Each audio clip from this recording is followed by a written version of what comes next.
Hello everybody and welcome back to Fighter Subscriber The Teams, where you lot have sent me teams of 3 different craft and I chuck them into combat against the best of my own, which you can see here.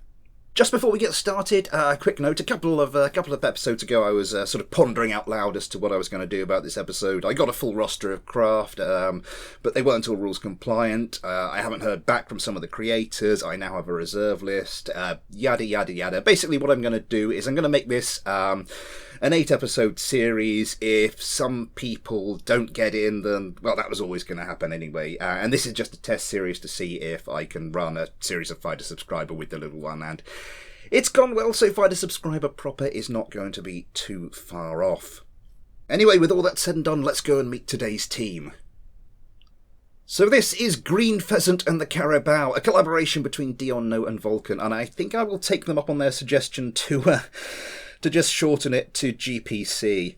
Anyway, yes, this is the MRJ-21 Vedal by Dion Noe, a pretty conventional craft.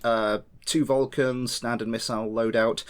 What isn't conventional in terms of this competition, though, is the fact that it uses Panther jet engines. I'm sure that'll be fine, though. We move on to the X-10H Javelin by Vulcan. I do like this, sort of long and sleek, and uses these 2 wings, sort of in a swing wing type design, but obviously not an actual swing wing. Goes very light with the missiles as well, just the 2 sidewinders, and we finish off with the X11G Switchblade, also by Vulcan. A little bit more unconventional. This, I do like it. A slightly more conventional loadout of missiles than the Javelin, but it does have the GAU-8. I'm looking forward to seeing that in action. And as always, for the first fight, they will be going up against a trio of my Panthers. And as always, this series, we will be having battle damage and heartbleed modes on throughout the competition. I'll turn heartbleed mode on at slightly more suitable time. But anyway, yes, I don't know why I closed that, because we need to get these things in the air.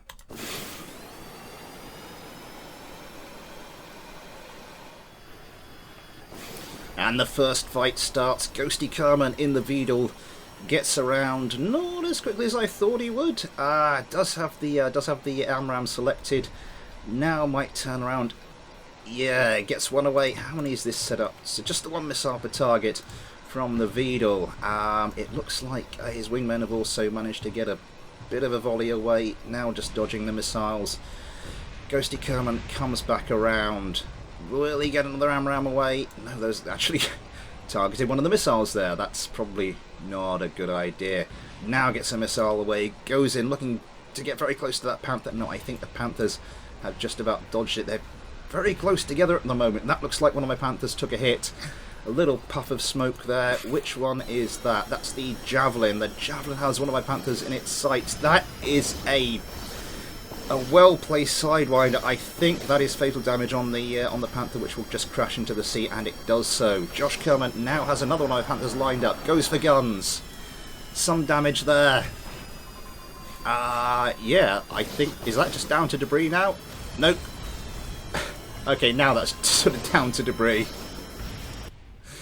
Yeah, I saw one of them was down to debris, and yeah, it was a different one. Okay. GPC making very light work of my Panthers there, as have most teams of this competition. So let's move on to our second fight. No surprises there then, as GPC easily overcome my Panthers, but it's going to be a harder task now as they go up against my more recent redhawks. Let's get this one going.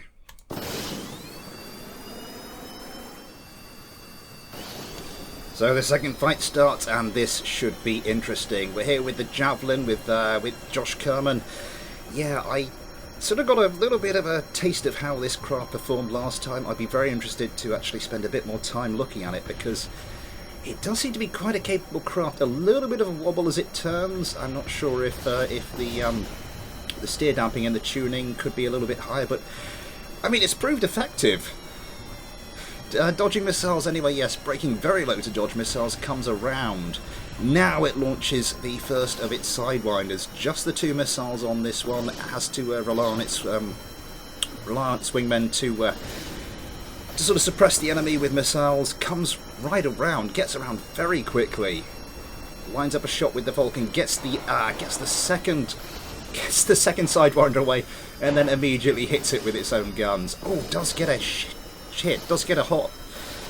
I was about to say hit and shot, and I was about to combine the two into something very unfortunate.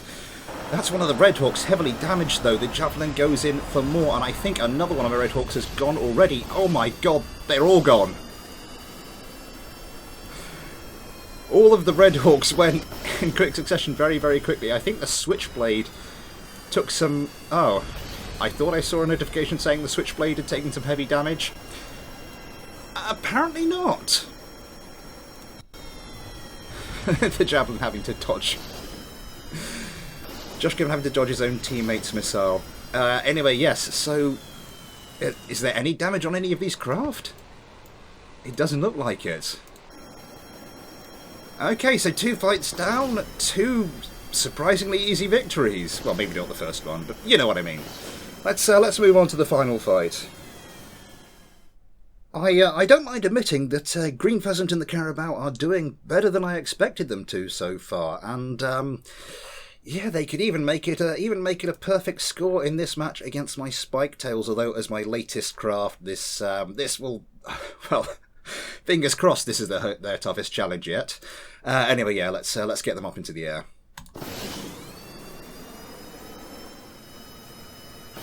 The third fight starts. We're riding along with Ion Kerman in the X11G Switchblade because I really want to see that GAU-8 in action. Although saying that, that will mean it's firing against my own craft, and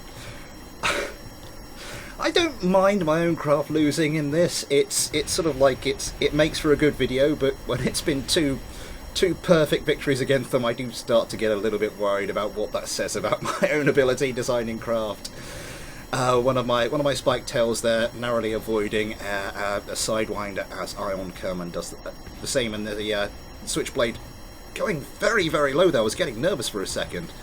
Comes around. That looks like, yeah, got scorched a little bit by a missile or something. Oh, goes in for a joust.